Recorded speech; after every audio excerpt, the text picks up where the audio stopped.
ایک مرتبہ حضرت موسیٰ علیہ السلام نے اللہ تعالیٰ سے پوچھا کہ اے اللہ، جنت میں میرا ساتھی کون ہوگا؟ تو اللہ تعالیٰ نے ارشاد فرمایا کہ اے موسیٰ، جنت میں تمہارا ساتھی فلاں کسائی ہوگا۔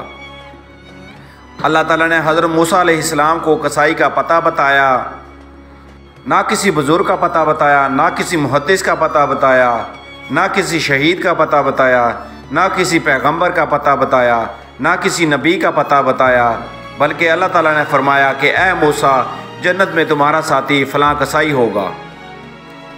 حضرت موسیٰ علیہ السلام نے فرمایا کہ کسائی؟ حضرت موسیٰ حیران ہو گئے، پھر اس کسائی کو دیکھنے کے لیے چلے گئے۔ کسائی بازار میں بیٹھا گوشت بیچ رہا تھا۔ شام ہونے لگی، اس نے دکان بند کر دی، گوشت کا ایک ٹکڑا تھیلے میں ڈالا اور گھر چلا گیا۔ حضرت موسیٰ علیہ السلام نے اس کو روکا کہ میں بھی تمہارے ساتھ تمہارے گھر جانا چاہتا ہوں۔ اس نے کہا آئیے ہمارے پاس۔ تو موسیٰ علیہ السلام کو اپنے گھر لے کر چلا گیا۔ تو اس کسائی نے بوٹیاں بنائیں، سالن بنایا، آٹا گوندا، روٹی پکائی، سالن تیار کیا۔ پھر ایک بڑھیا تھی، اس کسائی نے اسے اٹھایا اور کندھے کا سہارا دیا، سیدھے ہاتھ سے لقمے بنا بنا کر اسے کھلائے۔ اس کا منہ صاف کیا، پھر کھلایا، پھر اس کا منہ صاف کیا، پھر اس بڑھیا کو لٹا دیا۔ پھر وہ بڑھیا کچھ بڑبڑائی۔ حضرت موسیٰ علیہ السلام نے پوچھا کہ اے کسائی، یہ کون ہے؟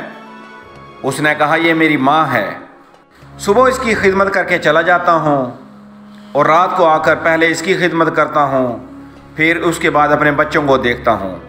حضرت موسیٰ علیہ السلام نے فرمایا کہ بڑھیا، جب تم نے اس کی خدمت کی تو کچھ کہہ رہی تھی؟ تو اس کسائی نے کہا کہ ہاں، روز کہتی ہے کہ جب بھی میں اس کی خدمت کرتا ہوں اس کے بعد یہ مجھے دعائیں دیتی ہے کہ اللہ تجھے جنت میں موسیٰ علیہ السلام کا ساتھی بنائے۔